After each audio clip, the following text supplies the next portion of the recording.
Breaking news, my lovely, wonderful people. Since Akeredolu came back from Germany, where he's been treated for, I guess, it's cancer, so they say, the deputy governor was the one who assumed office while Akeredolu was away. And since the governor came back, the deputy governor has been put in a very, very un- unspeakable position, in the sense that the deputy governor, as we speak, they said he bought a bulletproof car, Jeep, for 300 million. Meanwhile, some people have not been paid in Ondo State. Oh, I'm just stating it. Meanwhile, some people have not been paid. They say the deputy governor bought a bulletproof car for 300 million naira. 300 million naira. The deputy governor. Meanwhile, some people have not been paid. Welcome to Nigeria. So these are some of the things that are going on, and Nigerians are just really asking themselves.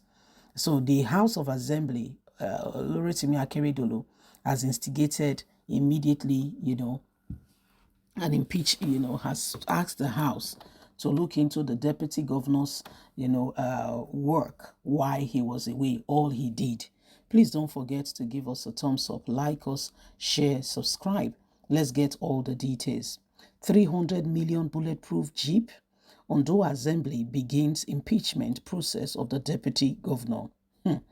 Amidst tight security, lawmakers at the Ondo State House of Assembly on Wednesday began the impeachment of the deputy governor, Honorable Lucky, for allegedly approving 300 million for himself for the purchase of bulletproof SUV for palliative fund for his own self.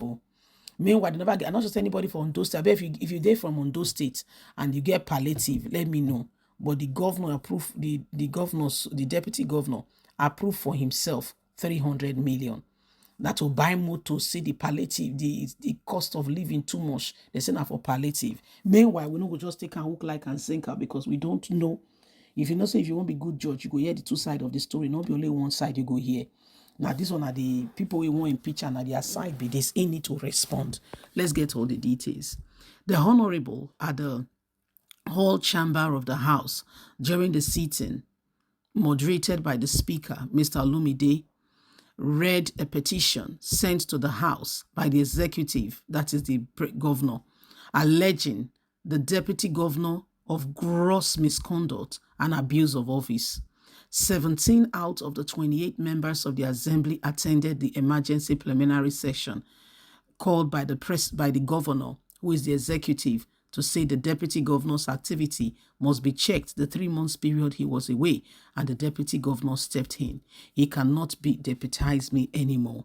The speaker informed the lawmakers present at the contest of the petition and how things would go.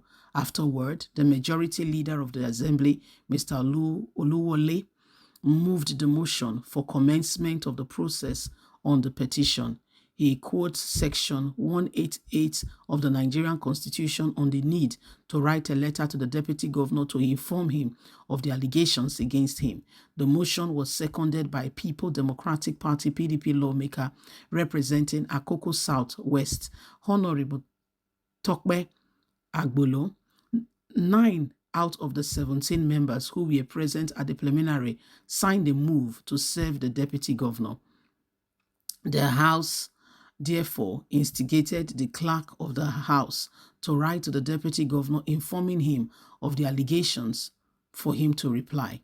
It was to be recalled that Governor Olorotimi Akeredolu sacked all media aid attached to the office of the deputy governor a fortnight ago on grounds of media team misbehaving, but there have been cold war between some members of the State Executive Council and the deputy governor over allegations bordering on disloyalty of the deputy governor to the governor when he was on medical leave.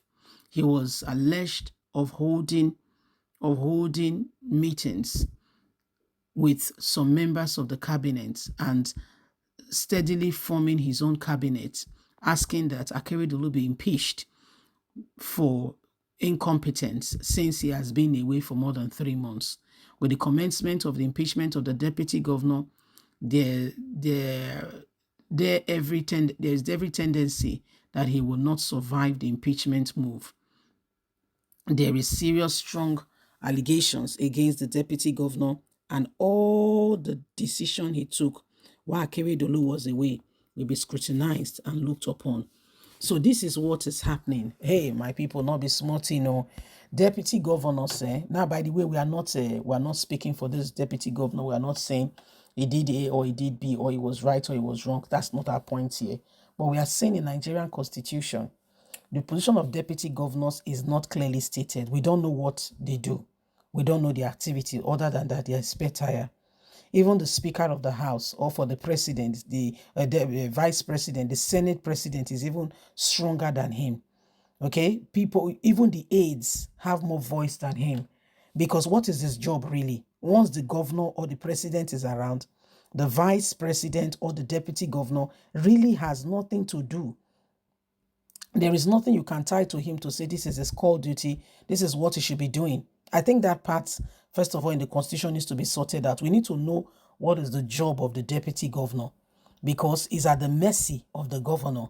So Akeredolu don't call the house, so yeah, begin work, They say why the governor was away, the deputy was already forming a strong team for himself. He was already putting things in place so that by the time they successfully impeach Akeredolu, he will become the governor.